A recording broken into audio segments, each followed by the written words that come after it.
através através dos nossos atos, através de tudo aquilo que a gente vai falar, possamos nos desligar, pelo menos em alguns minutos, nesses minutos que a gente vai passar aqui, desligar do mundo, desligar da nossa vida, e possamos nos concentrar unicamente em Deus. Para a gente iniciar, a gente vai fazer uma oração. Oremos. Grandioso Deus, Pai bondoso, nós queremos nesse momento te agradecer, primeiramente, por tudo aquilo que o Senhor realiza em nossas vidas e através das nossas vidas. Nós queremos te agradecer por todas as bênçãos que o Senhor tem derramado sobre nós o tempo todo. Nós queremos te agradecer, Senhor Deus, porque não apenas recebemos esse presente que é a vida, mas o Senhor ainda assim nos conduz, dirige os nossos passos, controla as nossas mentes e nos faz caminhar a cada dia. E nós queremos te agradecer, Senhor Deus, porque nós sabemos que tudo é através do Senhor, tudo o Senhor que permite. E queremos te rogar, Pai amado, para que esses instantes que a gente vai passar aqui em reunião, mesmo que seja online, possam ser edificantes para nós como servos do Senhor, possam servir de mais um motivo para que a nossa comunhão ela seja lapidada e que possamos, Senhor Deus, nesses instantes também louvar o Teu nome, engrandecer o Senhor como Deus e nos quebrantar diante da Tua presença.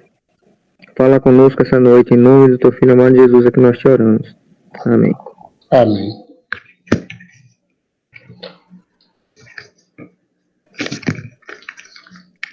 Vamos ler os Salmos 23.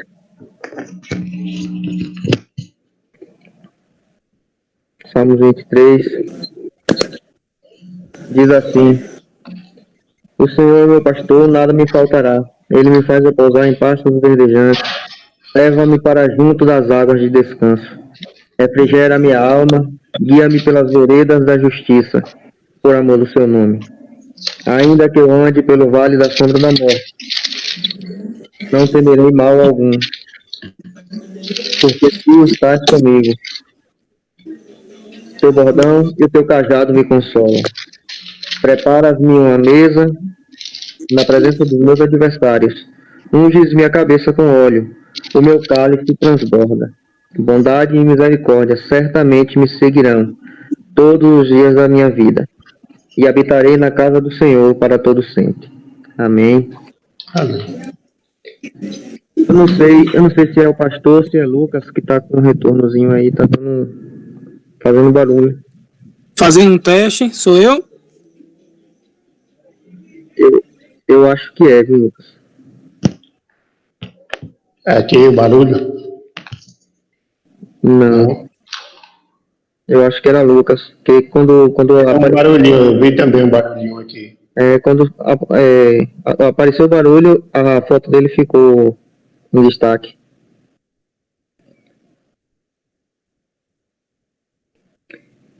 Enfim, diante do texto lido, a gente percebe como nosso Deus é bom, como Ele nos guia desde antes da gente nascer. Ele já tem colocado a sua mão sobre as nossas vidas e tem derramado da sua graça, derramado da sua bênção sobre nós. O que nos resta, sabendo disso, é só reconhecer a Ele como Deus, reconhecer a Ele como o Todo-Poderoso e nos render e nos quebrantar diante dEle e ter uma vida que realmente dignifique o seu nome. Nós vamos fazer mais uma oração de confissão de pecados, e para essa oração eu vou pedir a nossa irmã Elizabeth para que ore a Deus. Santo Deus Eterno Pai, nesse momento nós queremos te agradecer pela oportunidade de estarmos reunidos. Nós queremos te agradecer porque, independente de qualquer coisa, independente do que estamos vivendo, o Senhor tem sido bondoso para conosco, o Senhor tem sido misericordioso. O teu braço tem nos protegido, tem nos fortalecido. E nós queremos colocar diante do Senhor todos os nossos pecados. O Senhor conhece o íntimo de cada pessoa, o Senhor conhece o mais profundo do nosso coração, o Senhor sabe tudo que as nossas atitudes, o Senhor conhece os nossos pensamentos, e por isso nós queremos colocar diante do Senhor os nossos pecados e te pedir que o Senhor tenha misericórdia de nós. Nós pecamos em vários momentos de forma consciente, nós pecamos de forma inconsciente. Nós queremos pedir que o Senhor venha assim a estar nos incomodando a cada instante, que o Espírito Santo do Senhor venha nos mostrar onde temos falhado, que o Espírito Santo do Senhor venha nos mostrar no que precisamos melhorar, e que este incômodo nos leve à mudança, que esse incômodo nos leve à mudança de vida, mudança de atitude no que seja preciso. O Senhor nos conhece e por isso eu te peço, perdoa os nossos pecados, tem misericórdia de nós, abençoa tudo o que aqui venha a ser feito, que seja somente para a honra e engrandecimento do nome do Senhor. Fica conosco essa oração que te fazemos, em nome de Jesus, amém. Amém. Nós vamos ler mais um texto. Romanos, capítulo 9, a partir do versículo 19. Romanos 9, a partir do versículo 19. Eu vou ler bem rapidinho. Tem como título A Soberania de Deus. Tu, porém, me dirás, de que se queixa ele ainda? Pois quem jamais existiu à sua vontade? Quem és tu, ó homem, para discutires com Deus? Porventura pode o objeto perguntar a quem o fez, por que me fizeste assim? Ou não tem o olheiro direito sobre a massa, para do mesmo barro fazer um vaso para a honra e outro para a desonra? Que diremos, pois, se Deus, querendo mostrar a sua ira e dar a conhecer o seu poder, suportou com muita longanimidade os vasos de ira preparados para a perdição, a fim de que também desse a conhecer as riquezas da sua glória em vasos de misericórdia, que para a glória preparou de antemão, os quais somos nós, a quem também chamou, não só dentre os judeus, mas também dentre os gentios? Assim como também dizem Oséias, chamarei povo meu ao que não era meu povo, e amada a que não era amada. E no lugar em que se lhes disse, em que se lhes disse, vós não sois meu povo, ali mesmo serão chamados filhos do Deus vivo. Mas, relativamente a Israel, dele clama Isaías, ainda que o número dos filhos de Israel seja como a areia do mar, o remanescente é que será salvo. Porque o Senhor cumprirá a sua palavra sobre a terra, cabalmente e em breve. Como Isaías já disse, se o Senhor dos Exércitos não nos tivesse deixado descendência, ter-nos-íamos tornado como Sodoma e semelhantes a Gomorra. Que Deus aplique a sua palavra nos nossos corações e que possamos nos humilhar de fato com toda a soberania de Deus e muitas vezes nos calar em nossos pensamentos, algumas vezes quando pensamos por que Deus faz isso, por que Deus permite aquilo, porque estamos passando por certa dificuldade ou porque estamos sofrendo certo tipo de perseguição. Apenas deixar nas mãos de Deus, confiar nele, porque se ele nos fez para vaso de honra ou se ele nos fez para vaso de desonra, é a vontade dele. Independente daquilo que a gente acha certo, daquilo que a gente acha errado, Deus tem a sua soberania. Ele precisa ser soberano sobre nós. E tudo que a gente precisa fazer é só estar debaixo da sua mão, debaixo da sua vontade. A gente vai fazer mais uma oração, já passando para a palavra para o pastor. Nessa feita eu vou pedir a Natan. Natan tá aí? Tô. Natan, ora, e a palavra já está com o pastor. Vamos lá. Senhor Jesus, muito obrigado por esse dia. Obrigado pelo teu cuidado. Obrigado pelo alimento. Obrigado, Senhor Jesus, pela oportunidade que temos de ouvir a tua palavra nesse momento, de reunirmos, ó Pai, aqui e poder, ó Pai, aprender um pouco mais de ti, aprender um pouco mais da tua palavra. Nós te pedimos nesse momento, ó Pai, que tu esteja tomando, Senhor Jesus, a condução da tua palavra através do teu servo, que o que tu preparou, ó Pai, para todos nós, venha a ser dispensado nesse momento para nós, e que cada um receba no seu coração a tua palavra, e que todos os ensinamentos aprendidos aqui nessa noite, ó Pai, possam ser postos em prática.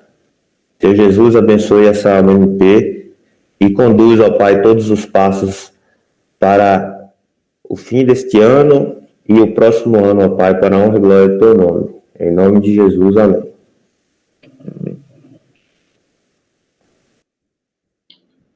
Muito bem. Boa noite a todos. A graça na paz de Jesus. Amém. Queremos dar boas-vindas às nossas adolescentes, Carmélia, Maricleide. Deus abençoe. O tema da nossa reflexão de hoje é considerando a importância da vida. Eu quero ler um texto básico para a nossa reflexão, que encontra-se no livro de Gênesis, no capítulo de número 4, os versículos do 8 ao 15. Eu vou pedir para alguém ler. Vou pedir para Kelly ler o texto. Gênesis, capítulo 4, do 8 ao 16 de Gênesis.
Muito bem, obrigado, Kelly.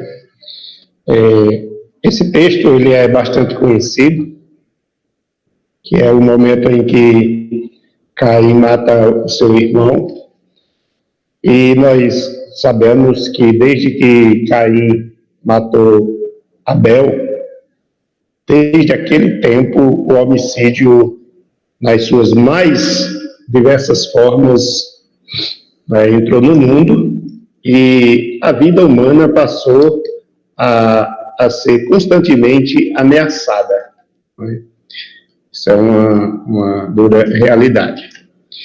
E o tema que a gente propôs para compartilhar vai nos fazer ver algumas coisas relacionadas à maneira como Deus se portou, ou como Deus reagiu a essa ação de Caim contra o seu irmão.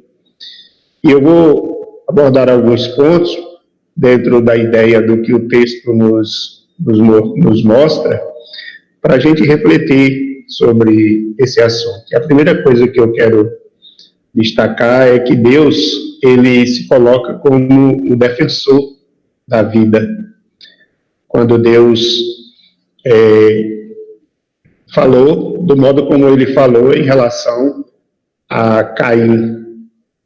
Caim, ele cometeu um ato de injustiça, apesar de ter sido um ato, digamos, impensado, ou talvez insano, né? Com certeza.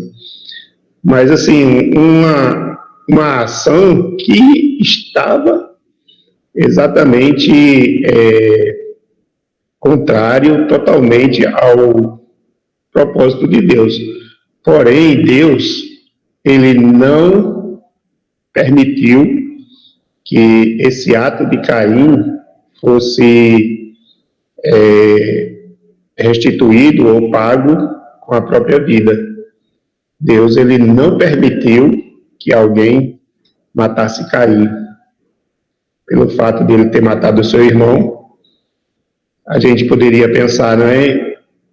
De uma forma tão injusta, Deus, para fazer justiça, poderia permitir que Caim fosse assassinado também, não é?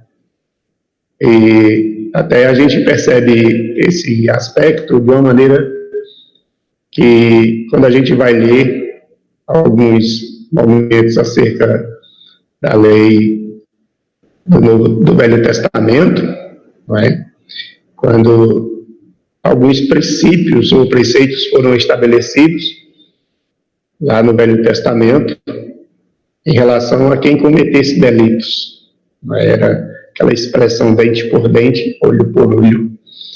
No entanto, a gente percebe que o propósito específico ou primordial de Deus não era esse de a vida pela vida, né? Então, Deus, ele se coloca como o maior defensor da vida.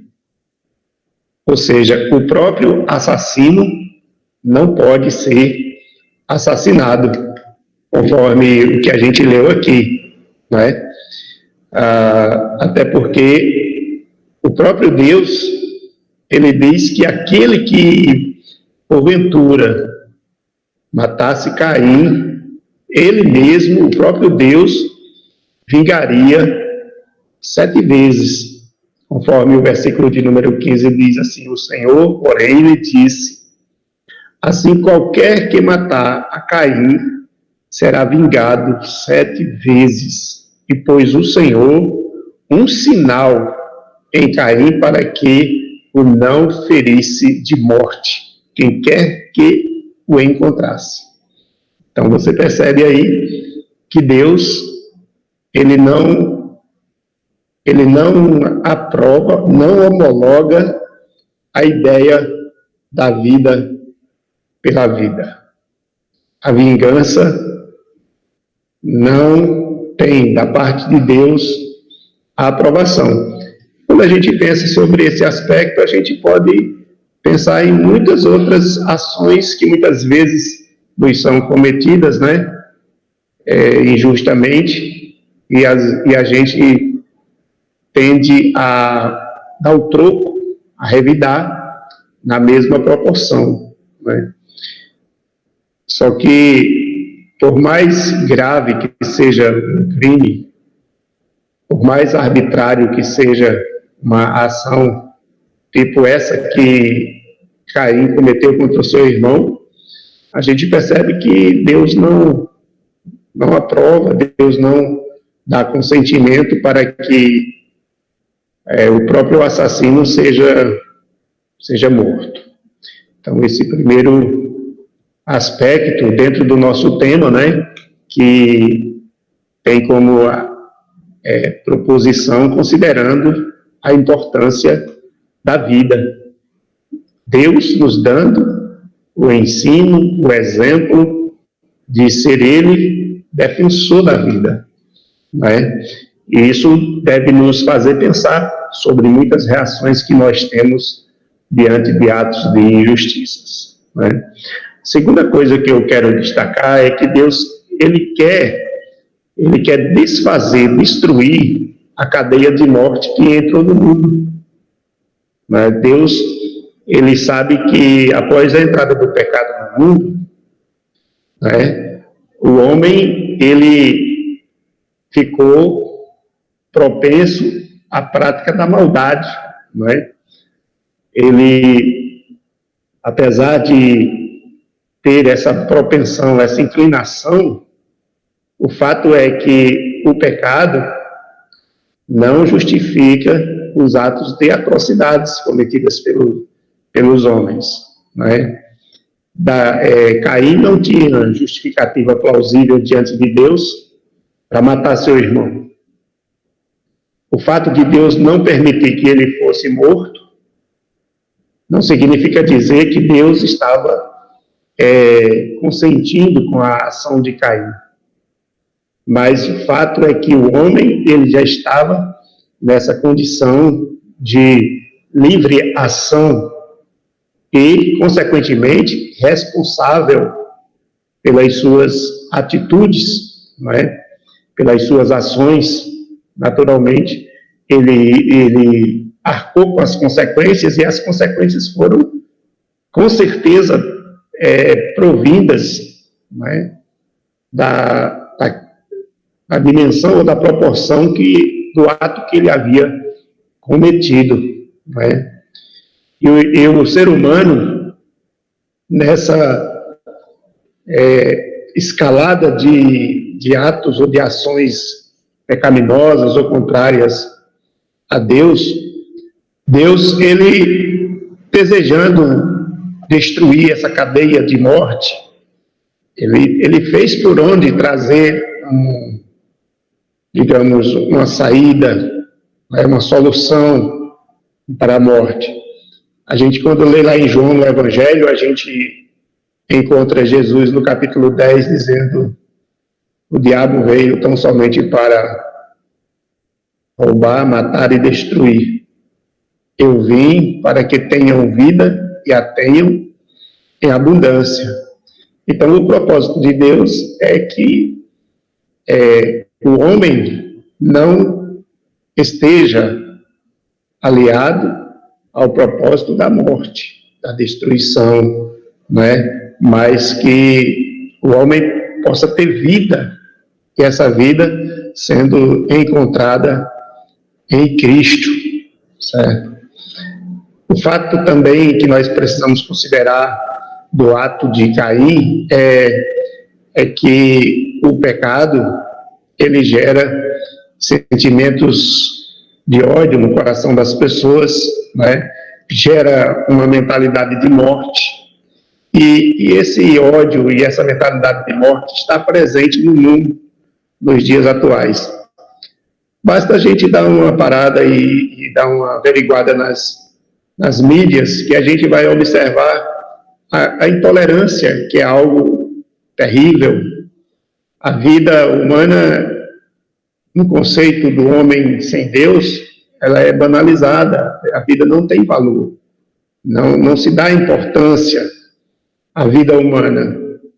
E, como consequência, muitas pessoas estão cometendo atos idênticos ao que Caim cometeu, porque elas estão justamente nesse estado de rebeldia, de separação de Deus, né? Mas Deus, ele não aprova isso. Ele não. Oi. Eu estava pensando aqui porque, assim, ele recebeu uma maldição, né? Sim. Pelo ato que ele cometeu. Hoje em dia, ainda seria possível que existissem maldições a alguns determinados atos que o ser humano comete? A maldição, ela já é caracterizada pela presença do pecado, certo? Essa é a maior maldição que pesa sobre o homem desobediente, né? O homem rebelde. Quando ele comete um delito, quando ele comete um pecado, ele, consequentemente, arcará com as consequências do seu pecado, não é? Porém, como Deus tem esse propósito de destruir a cadeia de morte, em Cristo, esse homem, ele pode estar totalmente liberto e livre dos efeitos dessa maldição do pecado, certo? Porque quando Jesus veio, ele disse, se o Filho vos libertar, verdadeiramente sereis livres. Então, a Bíblia não relata sobre arrependimento de Caim, não é? Nós não temos um conhecimento, pelo menos eu não tenho conhecimento de que Caim tenha se arrependido, coisa do tipo, né? Isso também deve ser visto e entendido como a história traçada pelo próprio Deus através dessas primeiras pessoas que foram mencionadas na Bíblia, né? Relatando exatamente o curso que o homem, após a queda, tomou. Abel era um homem temente a Deus, agradou a Deus com as suas primícias, né? Isso mostra o lado que agrada a Deus, o lado que proposita, né? O coração de Deus. E o Caim, que tomou um curso diferente, né? Que foi para outro rumo e construiu outra história totalmente diferente da de Abel. Então, isso aí eu vejo como sendo a determinação de Deus na construção da história da raça humana, né? Mas nós não temos assim um relato de que Caim ele se arrependeu. Porém, nós sabemos que o próprio Deus, no intuito de desfazer o poder do pecado, o poder da morte, mandou Jesus. Então, toda maldição que pesa sobre o homem que está sob o jugo do pecado é desfeita a partir do momento que ele encontra-se com Cristo, tá? No momento que ele é liberto com Cristo. E eu repito, a maldição por excelência é o pecado que faz ou leva o homem a cometer os mais vis delitos. E, como consequência, vem o sofrimento disso aí, certo? Que aí você pode perceber que, digamos, o homem que comete delitos, ele tem diante de si a própria lei para impor penas sobre ele, que é consequência justamente dessa maldição chamada pecado, né? A desobediência. Então, Deus ele não tem uma sentença para cada pecador, além dessa sentença que o próprio homem atraiu para si, que foi o ato de desobediência e está sob o domínio do pecado. O pecado é o senhor do homem não convertido, certo? Do homem sem Deus. Então, ele é o seu senhor. Sendo o seu senhor, essa é a sua maior maldição. Tá? Não sei se respondi aí. Muito bem. Então, a gente viu que o propósito de Deus, ele, em primeiro lugar, foi em favor da vida, né? Deus defendeu a vida, porque não permitiu que Caim fosse vingado. Segundo lugar é que Deus, ele propositou destruir essa cadeia de morte. Quando ele não dá essa homologação para a vingança, ele está dizendo que não quer perpetuar essa cultura da morte, né? Essa prática da morte. O terceiro aspecto que a gente pode observar é que Deus, ele é o doador e conservador da vida. Sendo ele o doador e o conservador da vida, né, ele não poderia, em hipótese alguma, fazer algo diferente do que ele fez, não permitindo, né, que a vida de Caim fosse ceifada. Diz a palavra de Deus, ela nos mostra que todos nós temos um compromisso com a vida. Todos nós. Que esse compromisso que todos nós temos com a vida, ele é consequência exatamente do fato de nós sermos oriundos ou gerados de Deus. Se Deus é a favor da vida, nós devemos ser a favor da vida, não é? Porque se Deus é o doador da vida, ele não pode aprovar a cultura de morte, certo? Ele é o conservador da vida, logo nós devemos ter essa mentalidade também. Eu estou tratando assim, naquilo que eu entendi da leitura do texto, né? O episódio em si, o modo como Deus tratou, né, com Caim, e o modo como Deus mostrou sobre Caim, como ele estaria também arcando com as consequências do seu ato.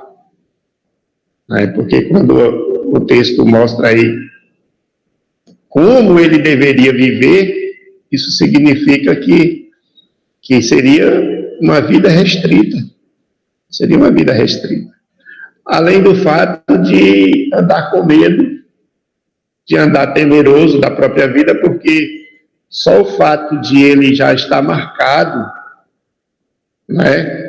Ele foi marcado por Deus, isso já deu a ele naturalmente uma tensão, porque ele já estaria sendo exposto, né, a esse risco.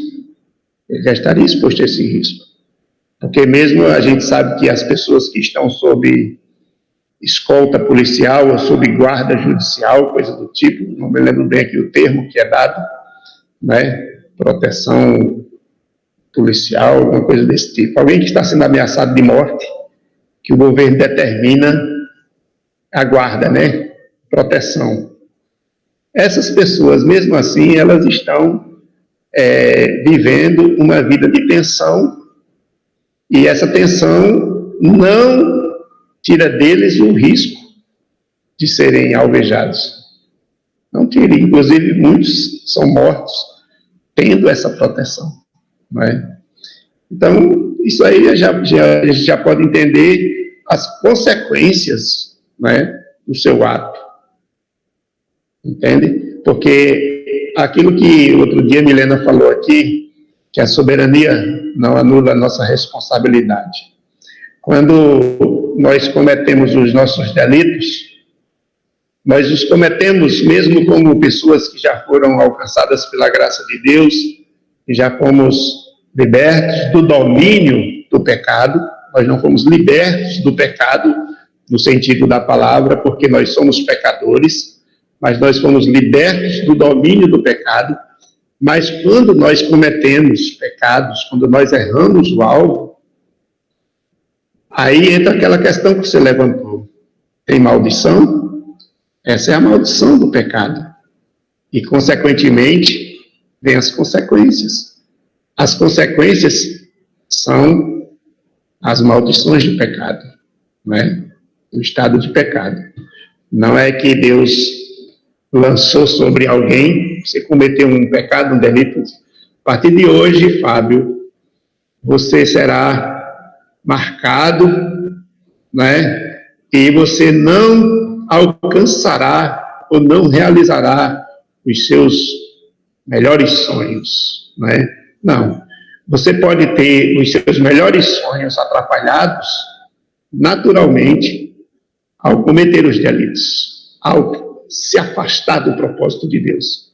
Essa é a verdade, entende? Então, essa é a maldição, é o pecado, certo?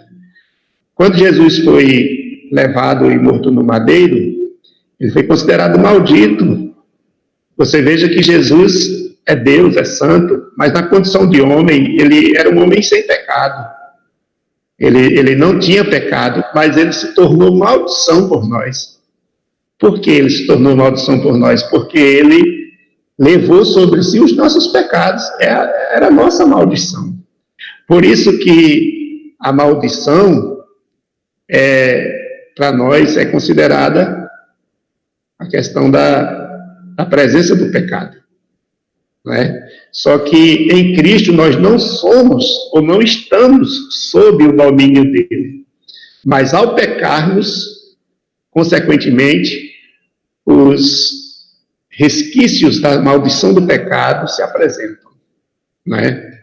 Se evidenciam, porque nós arcamos com as consequências. Nós perdemos oportunidades, nós perdemos bênçãos e assim por diante, não é? A partir do momento que alguém se depara com uma situação dessa, ele é restaurado a partir do momento que ele cai em si, reconhece o seu pecado, e o maior exemplo é o filho pródigo. O maior exemplo é o filho pródigo, que perdeu a bênção de estar na casa do pai por um determinado tempo, viveu dissolutamente, ficou numa situação de miséria, mas ele venceu aquela maldição, vamos dizer assim, né, usando a expressão da desobediência. Ele venceu a partir do momento que ele caiu em si, reconheceu e voltou para o pai, né? E aí, quando ele voltou para o pai, ele recebeu todas as condições de dignidade de filho. Então, já a maldição do pecado já não tinha mais domínio sobre ele. Você está entendendo? Então, Deus, ele proposita a vida, porque ele é o doador e o preservador da vida. Qualquer coisa, os irmãos podem também colaborar, contribuir, e podem perguntar, se eu não souber, Lucas sabe, né? Então, em quarto lugar, a gente pode ver que o Deus da história, o nosso Deus, ele não quer que nós sejamos passivos diante das diferentes ameaças da vida, certo? A gente não pode ser passivo, a gente tem que ser defensor da vida, porque se a gente está aliado com Deus, a gente deve pensar na vida e não sermos indiferentes, né? Essa cadeia de morte que tem imperado no mundo, no Brasil, na Bahia e na cidade, né? Nós temos tido ultimamente poucos assassinatos, mas teve um período aqui que basicamente toda semana era 1 ou 2 pessoas sendo assassinadas, né? Então essa cadeia de morte, ela deve nos incomodar, ela deve nos inquietar, e o mínimo que a gente pode fazer é clamar a Deus para que haja paz na cidade, porque a Bíblia até manda, né, que a gente ore pela paz da cidade, porque na paz da cidade nós teremos paz. E isso é exatamente se portar como pessoas que são defensoras da vida, pessoas que são ativas na defesa da vida. E a gente não pode ser indiferente, nem passivo diante das diferentes ameaças em relação à vida, né? Então, Deus, ele nos ensina isso, dentro desse contexto, do texto lido, né? Então, nós precisamos compreender que nós, como cristãos, devemos ser protagonistas de vida. não é? Devemos ser promotores de vida. Isso não é coisa simples da nossa maneira de viver. Às vezes a gente acha que matar o outro é só apontar uma arma e dar um disparo, ou pegar uma arma branca, ou coisa do tipo, e ceifar a vida do outro. Existem outras formas de matar o outro, que muitas vezes a gente não está atento a isso, e a gente está usando essa ferramenta chamada língua, né? E a gente está ferindo o outro, a gente está matando o outro, e está sendo algo que não está sendo legal para Deus, e a gente nem percebe muitas vezes que as consequências estão chegando ou vão chegar, porque a gente julga que isso é uma coisa simples, uma coisa sem muita importância, não é? Então, são coisas que a gente precisa estar atento. Tá? Em quinto lugar... Oi, se eu souber, Lucas, eu respondo. Né? Pedro, quando questiona Jesus, às vezes deve perdoar, Jesus responde 70 vezes 7. Qual sim, então, Repete. Pedro, quando questiona Jesus, quantas vezes deve se perdoar, Jesus responde 70 vezes 7. Qual seria, então, o limite entre o perdão e o comodismo? O ponto em que reconhecemos ou deixamos de reconhecer o pecado e passamos a ver como uma questão normal e confundimos a ideia do perdão com o comodismo. O som cortou bastante. Eu tive um pouco de dificuldade para entender a pergunta. Fala devagar para ver se eu entendo. Só um minuto, vou tentar sem o fone de ouvido agora. Pedro, ao questionar Jesus sobre quantas vezes ele deve perdoar, Jesus responde 70 vezes 7. Então, a minha pergunta foi, qual é o limite entre o perdão e o comodismo? Aquele ponto em que nós deixamos de nos incomodar com o pecado, de sermos o protagonista do bem, o protagonista da vida, e passamos a simplesmente ignorar o pecado como se fosse uma forma de perdoar.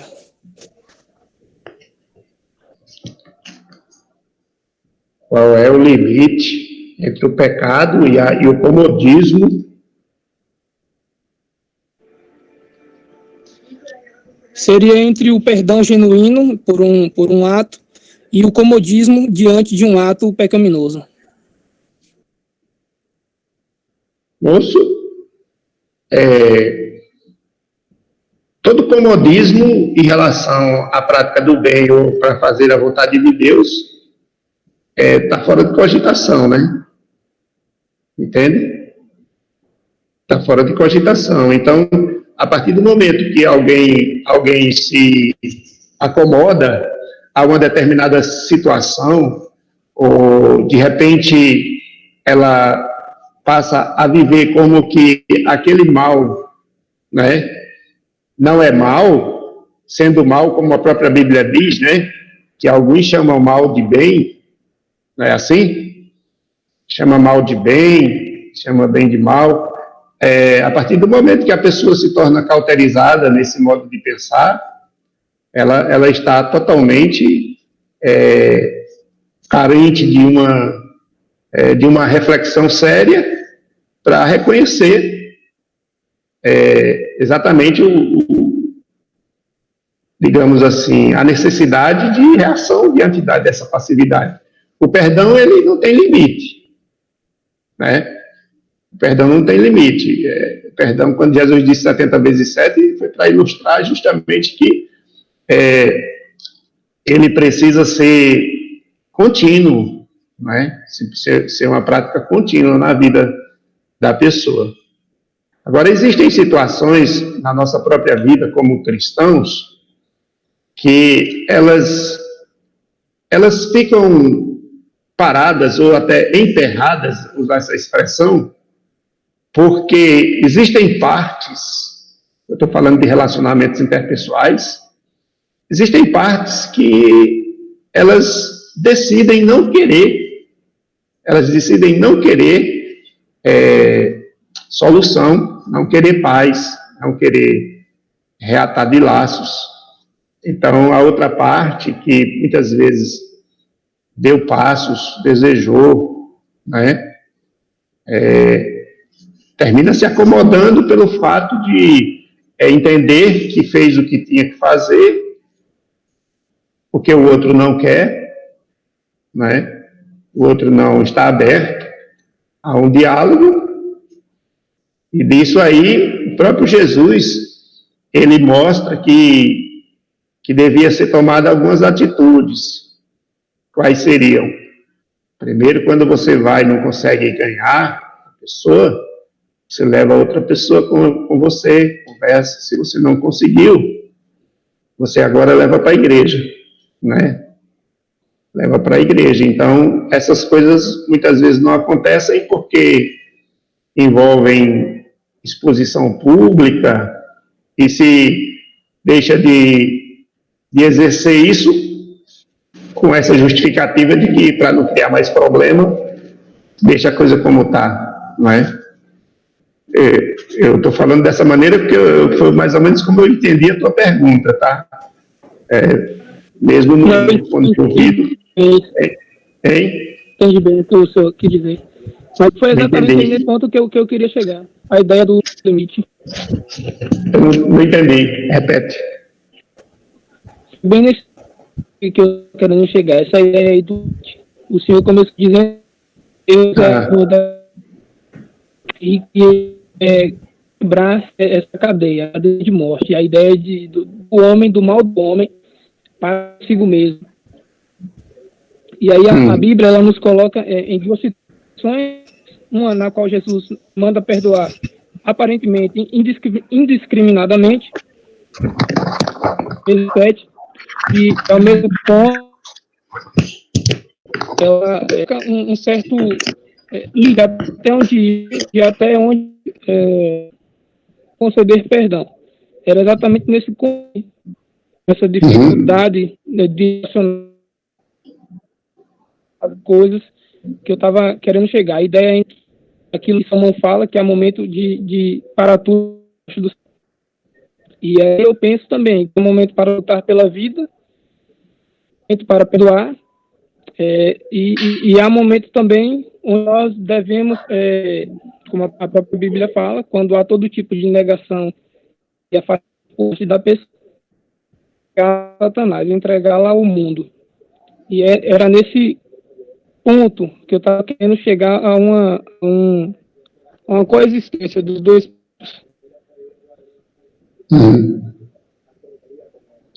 De qualquer forma, eu te ajudei?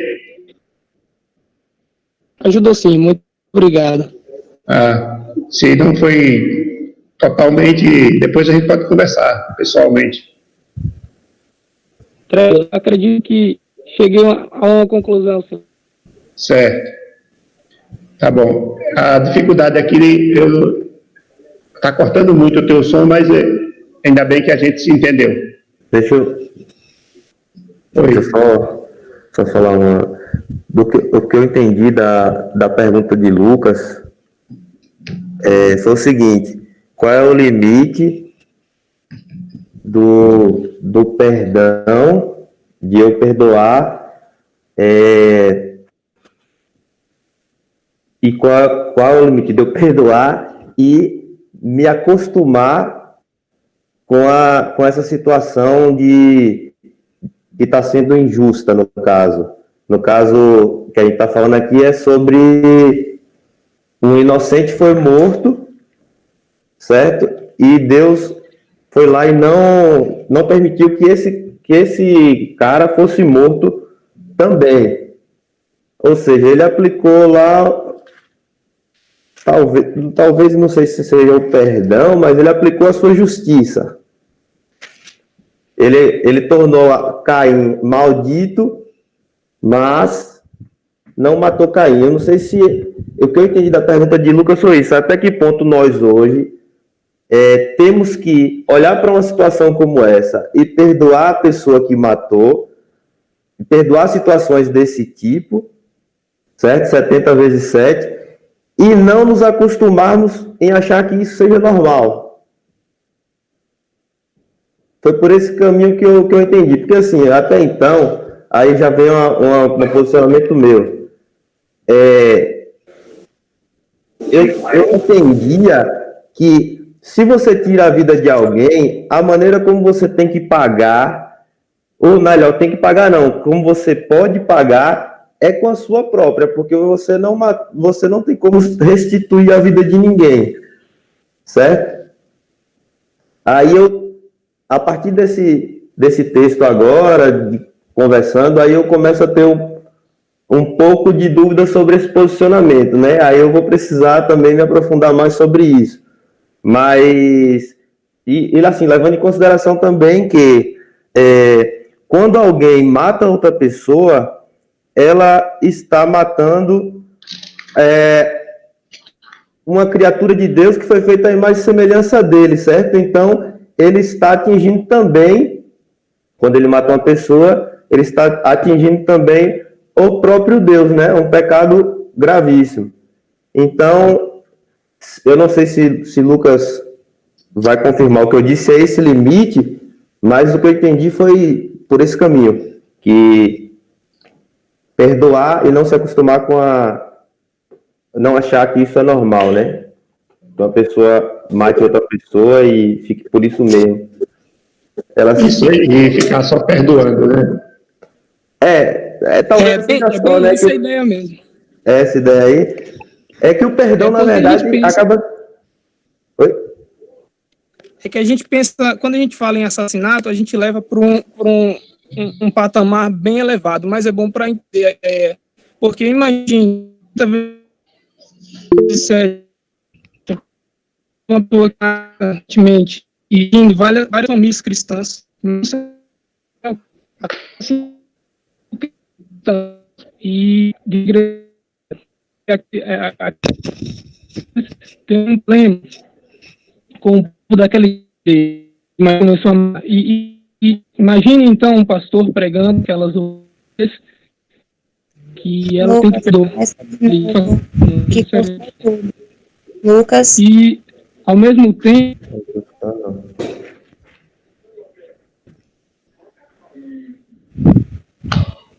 Oi. Lucas. Estão me vendo melhor agora? Agora sim. Melhorou. Vou tentar manter aqui. A ideia do assassinato do serial killer, vou tentar digitar depois, vamos ver se vocês conseguem me ouvir. A ideia do serial killer é boa, porque imagina uma igreja contra quem aquele serial killer tem alguma coisa, e ele decide matar pessoas da igreja, e ouvem aquelas pessoas, aquelas ovelhas ouvem, precisam perdoar. E a gente fica pensando quantas vezes o homem precisaria ser perdoado, quantas vezes seria possível perdoar, ao ponto de chegarmos àquele impasse que o pastor colocou. E daqui é preciso tentar corrigi-lo, se não possível, com outras pessoas, e se ainda assim não possível, com a igreja. E se ainda assim não, ele deveria ser a Satanás, ao mundo, para que dele provasse das certezas. Era exatamente nesse que eu queria chegar. Onde deve ir a nossa luta pela vida.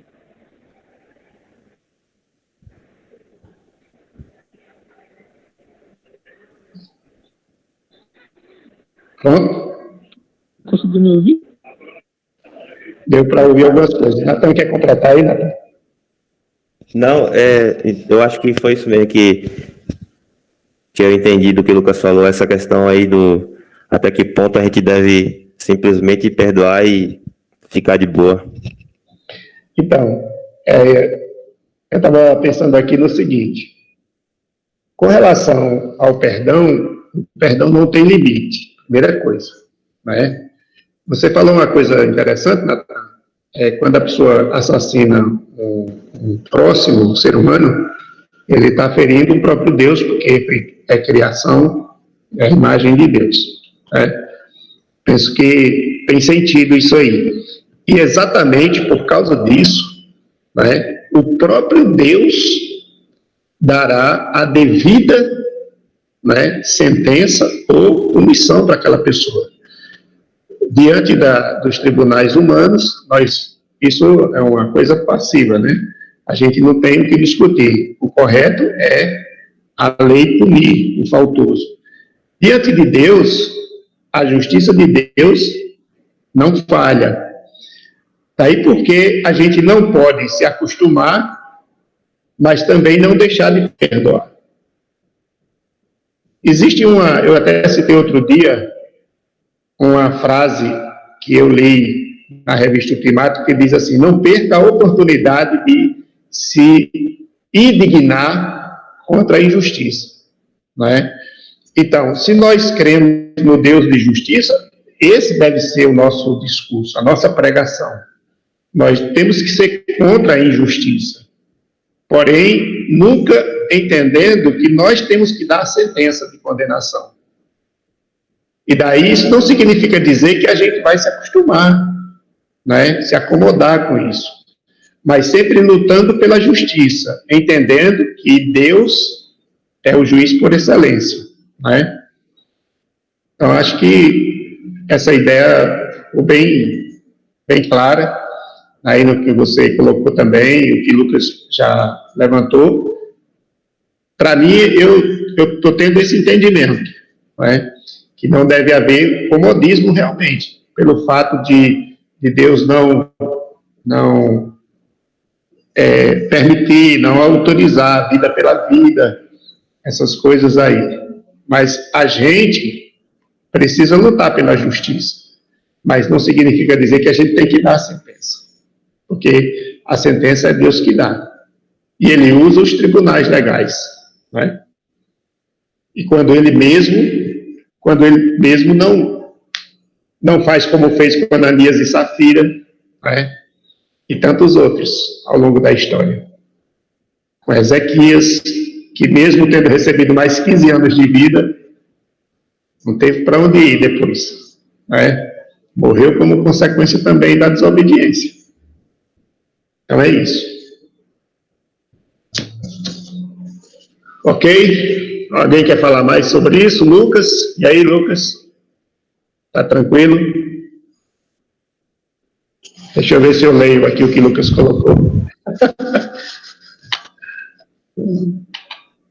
Ok.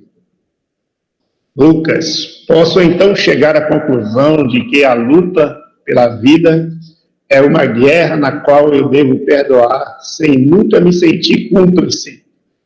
Não uma guerra silenciosa de perdão indiscriminado, mas cheia de barulho em repulsa ao pecado. Esse rapaz é sabido, né? Ele é cheio de graça. Tá bonito. Eu acho que é por aí, viu, Lucas? Viu? Pois não, Milena? Fala a tua dúvida. Tá me ouvindo direitinho? Tô. Certo. O senhor falou que, às vezes, Deus pode usar até mesmo os tribunais, né? Para isso.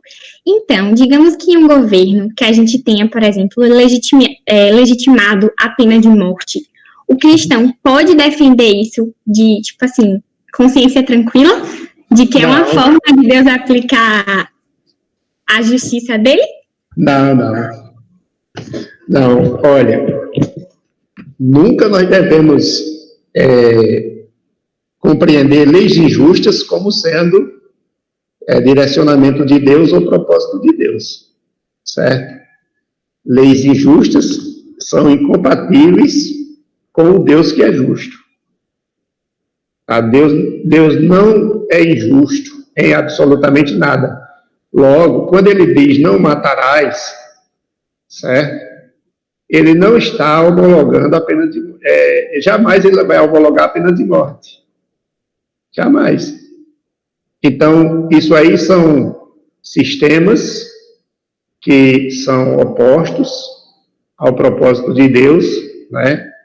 E se o mundo jaz no maligno, como diz a Bíblia, nós podemos entender muitas coisas desse tipo como sendo ações desse governo, não é? Desse governo que é contrário ao governo de Deus. Agora, porque Deus permite, Deus é soberano, não é? Lembra de Romanos, capítulo 1? Deus os entregou às suas infames paixões, não é? Então, não podemos achar que isso seja propósito de Deus, não, tá? Tá certo, obrigada. De nada. Só mais uma questão, então. Ah,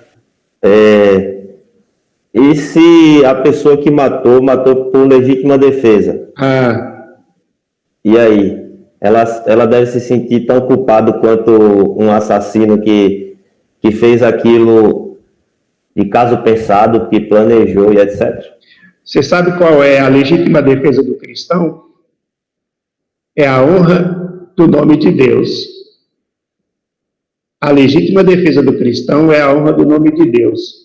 Se, ao assassinar por legítima defesa, ele vai contra um princípio pré-estabelecido por Deus, né? Ele, naturalmente, ele não está honrando a Deus. Ele está lutando pela sua própria vida dentro de uma perspectiva humana, lógico, né? Porque para toda ação requer uma reação, né? E quando o homem ele mata por legítima defesa, as leis do país dão a ele, né, a isenção da pena, digamos assim. Tudo bem, é um princípio que a lei oferece, as pessoas se utilizam dela e tiram proveito dela, lógico, para defenderem suas vidas, mas particularmente eu não vejo como sendo algo que Deus estaria dizendo assim, tem que fazer assim mesmo. Porque Jesus, ele, em nada, ele usou ilegítima defesa, né? O nosso maior exemplo. Para não poupar a sua vida, ou para poupar a sua vida, melhor dizendo, ele poderia ter se utilizado de legítima defesa, porque ele estava sendo injustiçado e por aí vai, né? Então, ele cumpriu o propósito de Deus. Se nós formos surpreendidos por situações e não tivermos como reagir para defender a nossa vida, quando eu falo reagir, digamos assim, nos livrar, né? De nos livrar daquele intento, fazer o quê? Né? Não tem muito o que fazer, não. Se você se depara, por exemplo, com alguém que vem para lhe matar e você não consegue se defender, mas só consegue se defender se for revidando com a mesma intensidade, essa reação aí, ela não vai ter legitimidade diante de Deus. Isso é um ponto de vista pessoal, entendeu? Eu não vejo, dentro do princípio do ensino, de modo geral, não vejo uma legalidade, como dizendo assim, uma aprovação para essa defesa da vida. Né? Não vejo, não. Entendi. É difícil assimilar isso tudo, porque na teoria está se trocando uma vida que, nesse caso que eu citei, seria inocente por um que não, né? Pois é, o princípio, né? O inocente morreu pelos miseráveis, né? Esse é o maior exemplo, não é isso? O santo pelos pecadores, o justo pelos injustos, ele deu a vida, né? E ele disse assim, eu posso reaver a minha vida, né? Mas ele não fez isso, porque ele sabia que o propósito de Deus era aquele, E aquele ato, a sua morte, ia glorificar a Deus, não ia desonrar a Deus. Então ele foi até a morte para honrar e glorificar a Deus. Não é fácil, eu concordo plenamente com você. Não é nada fácil, não. E até aqui entra aquela questão do porte de arma, né? Entra a questão do porte de arma, porque qualquer ser humano, independente da sua crença, se ele estiver armado e se sentir ameaçado, ele não faz outra coisa, se não reagir. Entendeu? Eu mesmo não quero uma arma na minha cintura, não. Porque eu sei que se eu me sentisse ameaçado nessa dimensão, eu teria uma reação. Entendeu? Eu teria uma reação. Agora, tudo isso precisa ser visto e apreendido dentro do princípio maior, né? Dentro do princípio maior. Então, essa questão que, mesmo não sendo fácil, a gente precisa entender que vai acontecer sempre. E foi o maior evento da história, foi esse. O justo pelos injustos, né? O santo pelos pecadores. Né? Então, pedir graça e misericórdia a Deus para a gente não precisar reagir. Não precisar reagir em legítima defesa, né? Mas é isso. O último ponto, deixa eu ver se é o último ponto aqui, porque eu estou aqui com um esquema aqui.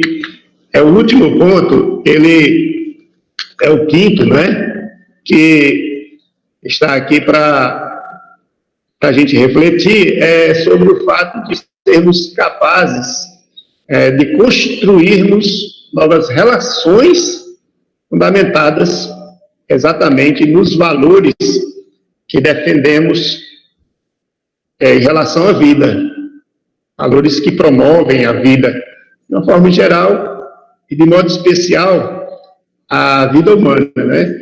Porque o princípio da vida, ele não está especificamente restrito à humanidade, aos seres humanos.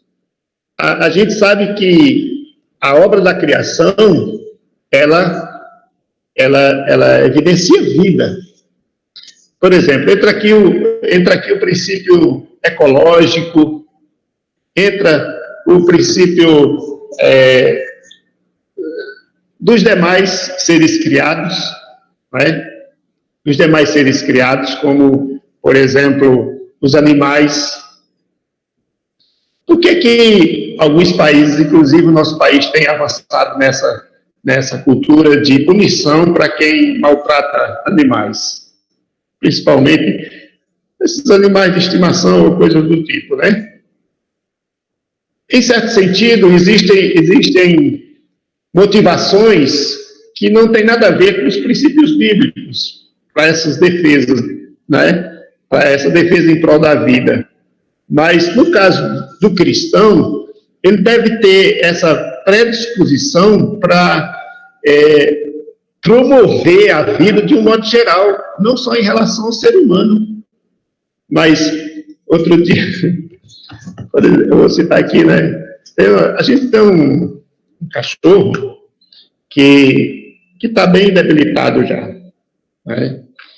E quando foi um dia, eu estava falando para a dona do cachorro, que é Nara, dizendo assim: ô Nara, isso é um sofrimento, vamos conversar com o Josailton, entendeu? Para Josailton botar o cachorro para dormir, entendeu? Porque é um sofrimento de vida, cara. Pelo amor de Deus, é isso, me livre e tal, né? E aí, depois daquele dia, eu comecei a refletir, né, sobre essa situação, e realmente existem situações que são extremamente difíceis, porque essa prática da eutanásia, né, não vou nem falar em questão em relação ao ser humano, né, porque a gente sacraliza o ser humano, mas a gente não dá importância, por exemplo, à vida a biodiversidade, vamos dizer assim, né? A vida como um todo. A gente não se preocupa com a questão da poluição dos rios, com a devastação, né? Aquela expressão que usa com relação ao desmatamento. A gente não se preocupa tanto com o desmatamento. A gente não se preocupa, por exemplo, com a caça aos animais silvestres. E uma série de outros fatores. Mas, por exemplo, o animal chega num certo ponto que está ali, não traz mais alegria para o seu dono, né? Como o nosso está lá convalescendo. Como dizia, uma pessoa está com a pé na cova, né? Morre, mas não morre, morre, mas não morre. E aí você chega assim e diz, rapaz, vamos dar uma injeção nesse cachorro para acabar esse sofrimento. Mas eu fiquei pensando daquele dia que eu conversei com Nara, mas não é justo não pensar isso não penso que seja justo. A gente tem que procurar, já que a gente abraçou a causa, a gente tem que procurar dar dignidade, no mínimo que for possível, para que esse cão, ele morra dentro de uma condição natural, né? Eu me lembro de minha cunhada, irmã de Nilda, uma vez eu fui na casa dela, tinha uma cadela lá, moço, a cadela estava num estado deplorável. Por que você não dá injeção nessa cachorra? Você é doido? Não posso fazer isso não, Deus me livre, não tenho coração para isso não. Mas é a vida, né? É a vida. E a gente tem que construir, essa mentalidade de promoção da vida, em todos os aspectos. Então, por mais difícil que seja, por mais complexo que seja determinadas situações, a gente precisa clamar por misericórdia e pedir graça a Deus para que a gente não se alie à cadeia de morte. Para que a gente não ache normal isso aí, para que a gente não se acostume, que a gente não se torne passivo a essa situação. Né? Porque o próprio Deus nos ensina por meio desse texto que mesmo não aprovando o que Caim fez com Abel, mesmo não defendendo Caim do ato específico, né, Deus o sentenciou, mesmo que não foi com a própria vida dele, mas ele foi sentenciado no seu erro. E isso nos ensina exatamente isso, para concluir, que mesmo que seja totalmente difícil, ou muito difícil a gente assimilar essa ideia, Deus, ele sabe como sentenciar. Como o dono da vida, como o Senhor da vida, sobre a vida, ele sabe sentenciar. E isso não cabe a nós, né? Não cabe a nós. Porque Jesus falou exatamente isso. Do modo com que nós julgarmos, nós seremos julgados com a mesma medida. Então é algo que, ao admitir, a gente está também trazendo isso para a gente.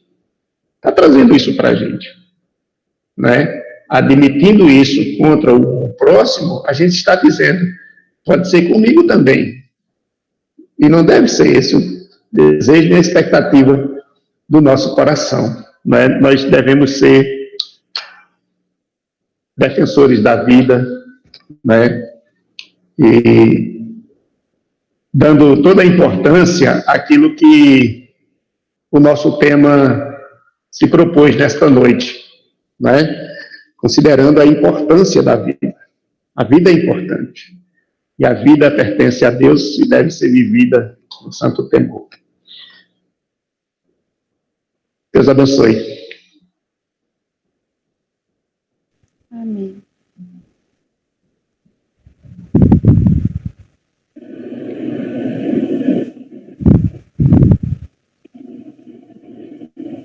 Alguém mais quer falar alguma coisa? Quer fazer alguma pergunta ao pastor?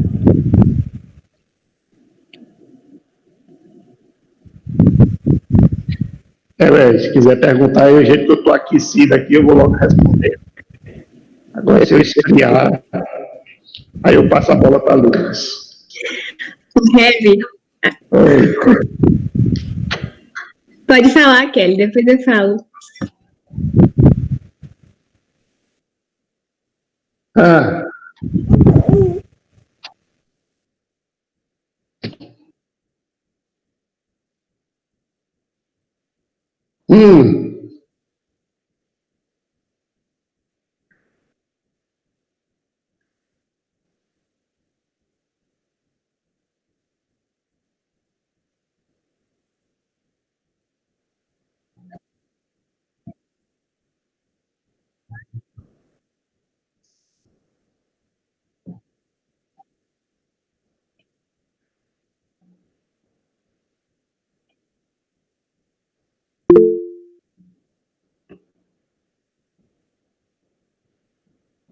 Sim, é verdade. Olha só,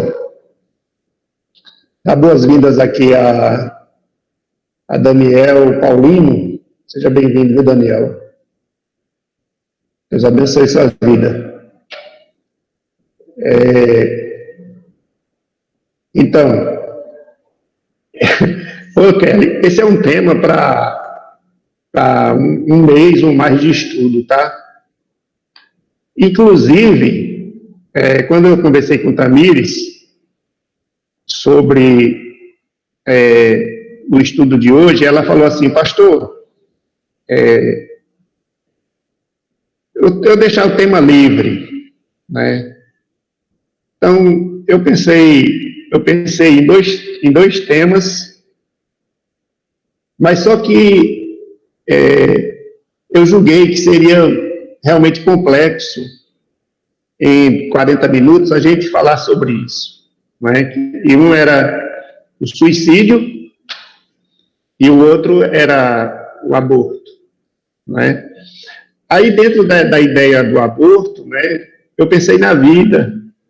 Aí me deparei com esse texto e trouxe essa reflexão sobre, considerando a importância da vida, né? Mas por esse lado aí, relacionado ao que a gente compartilhou. Sem entrar, até fazendo um esforço para não entrar nessa questão do aborto, né? Mas, a princípio, a gente sabe que há uma discussão muito forte, inclusive no meio da igreja evangélica.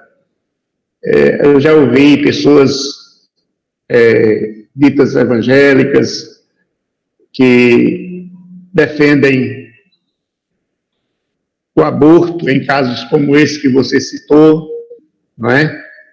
Particularmente, Kelly, apesar de ser tão traumático e eu diria tão brutal esse tipo de coisa contra uma mulher e às vezes até contra uma jovem muito prematura na sua idade, coisas desse tipo acontecem, né? Apesar de tudo isso, eu particularmente eu entendo que fugiria totalmente ao princípio da vida, a defesa da vida, se eu dissesse para você que acho justo ou acharia justo um aborto nessas circunstâncias. Você está entendendo? Inclusive, Kelly, particularmente, e quando eu digo particularmente, eu estou dizendo dentro de um entendimento do ensino bíblico, que a vida deve ser sempre defendida. A vida deve ser sempre defendida. Eu tratei de um caso, na verdade, eu não tratei de um caso, eu recebi uma pessoa no gabinete pastoral que estava com um feto nato-morto, né? Que é aqueles casos que a criança não tem a composição do cérebro, né? E comumente, quando algumas nascem, elas não passam nenhuma hora viva, algumas já morrem no ventre, são tiradas já mortas, né? E na época a pessoa, ela estava aflita porque ela estava já com, acho que era 7 meses, não me lembro bem, mas ela estava com a barriga já bem crescida, né? E ela queria saber se ela podia fazer o aborto, que era o que eu dizia para ela, né? E naquela época eu perguntei para ela, seu filho está vivo? Está vivo? Tá vivo. Foi feito o exame ontem e está vivo, e o médico me aconselhou, né? A gente provocar, né? Tirar essa criança logo antes do tempo, coisa do tipo, e eu não estou certa disso, eu estou num conflito. Eu perguntei para ela, você está sentindo algum problema? Você está tendo alguma reação? Está tendo dificuldades como consequência da sua gravidez? Não, comigo está tudo normal, e a criança está viva, não é? Ele disse que a criança pode morrer a qualquer momento, antes dela nascer, não é? Aí eu falei para ela, ela veio pedir um conselho. Eu falei para ela, porque o médico disse que ela também corria risco, né? Ela corria risco. Aí eu falei para ela, olha, se você está bem, a criança está viva, não aconselho você fazer a cirurgia, retirar a criança. A criança pode nascer normal? Pode. Correndo riscos, né, na vida da mãe, tal. Mas a criança estava viva. Aí, mesmo que depois que essa criança nasça, logo em seguida ela morra, né? Ela morra. Mas no caso, você pode naturalmente completar esse tempo. Faltava pouco tempo. Acho que podia tirar 8 meses, fazer a cirurgia, né? 8 meses. E ela ficou em paz, né? Ela estava muito aflita, já estava chorando muito. E ela, na época, ela saiu, né, do gabinete pastoral, calma, tranquila. E depois ela fez, quando completou aquele tempo, ela teve umas complicações e fez a cirurgia. E a criança nasceu viva. Só que não deu meia hora depois, ela morreu. Entendeu? E ela ficou em paz. Hoje ela já tem um menino, acho que o menino já tem uns 10 anos já, o outro que ela teve.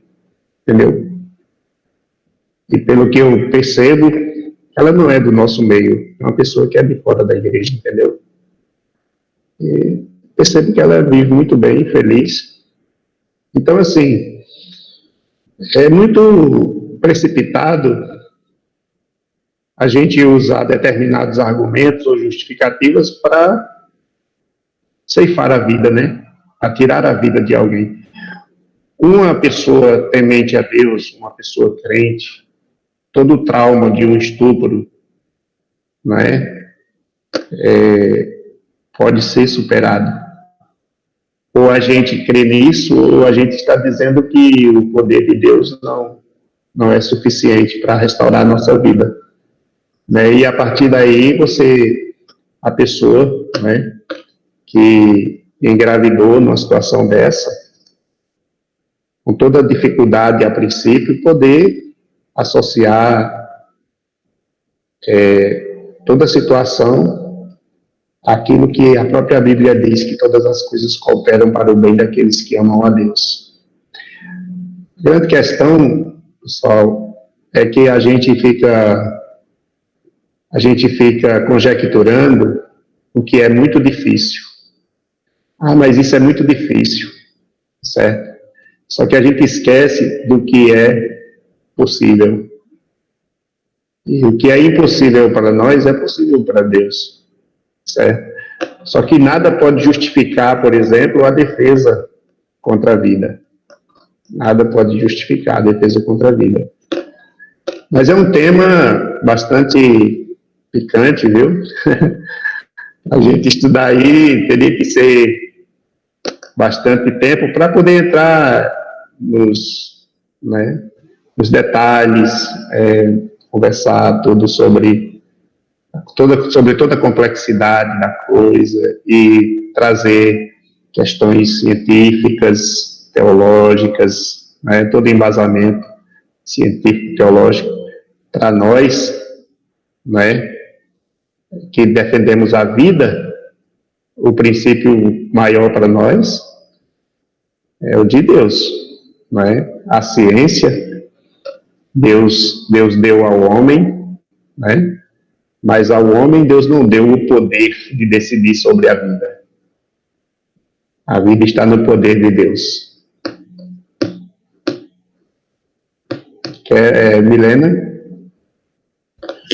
Oi, Rev, era justamente sobre isso que eu ia perguntar, porque em casos em que a vida da mãe está em risco, entende? Porque existem casos que não só o parto, mas só a gravidez em si já traz o risco, para a mãe. E aí, só que na fala do senhor e com o exemplo que o senhor deu, já me respondeu já. Obrigada. A gente não pode permitir que a nossa mente, que o nosso coração, ele seja minado pelo espírito do secularismo, A gente não pode permitir isso. Ou a gente defende o princípio de Deus, ou a gente diz que o princípio de Deus não está legal para a gente, entendeu? A Bíblia fala que é melhor a gente confiar em Deus do que confiar no homem, Mas é isso. Se alguém quiser falar alguma coisa mais aí, o pessoal que está aí, pode ficar à vontade.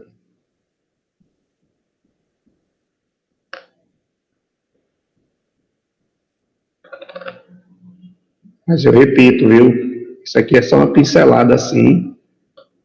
Teria que ter muitas coisas para dar uma consistência maior à questão da colocação,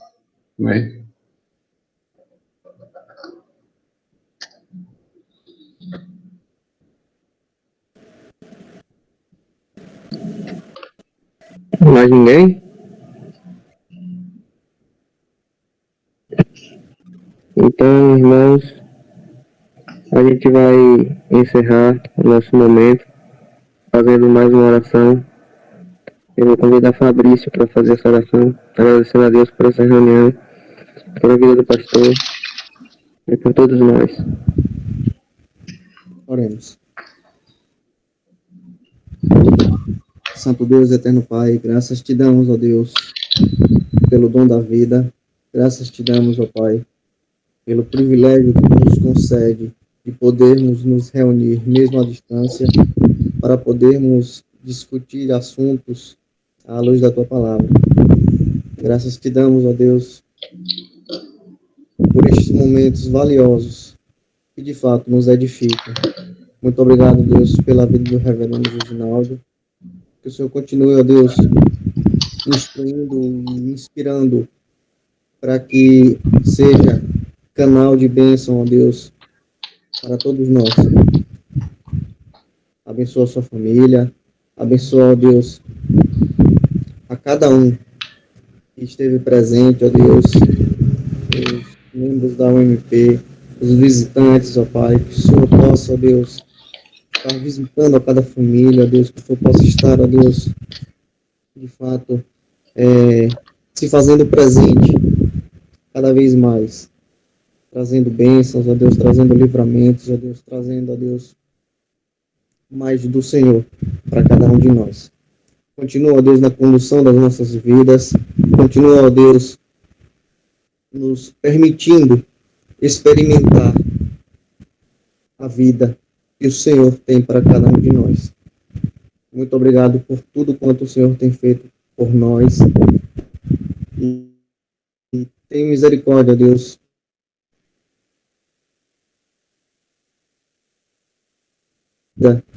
a nossa vida da forma como o Senhor quer, para vivermos da forma como queremos. Tem misericórdia de nós, porque somos miseráveis pecadores. E nos ajuda a estarmos cada vez mais perto do Senhor. Nos ajuda a estarmos cada vez mais debaixo da tua graça, ó Deus. E vivendo o melhor que o Senhor tem para nós. Dá-nos uma noite debaixo da tua graça e que possamos meditar e ter essa palavra, Deus, em nossas mentes, para que possamos, de fato, Deus, vivenciar isso, dando, de fato, importância à vida que o Senhor preparou para cada um de nós. Essa oração que nós fazemos em nome de teu Filho amado Jesus Cristo, grato por tudo. Amém. Amém. Mais uma vez a gente quer agradecer a todos que participaram dessa reunião, aos nossos visitantes. Deus abençoe a vida de vocês. Sempre que vocês tiverem desejo de participar, podem participar com a gente toda terça-feira, marcado para 8h15, mas a depender do movimento a gente começa com um pouquinho mais de tempo. Mas sempre marcado terça, 8h15.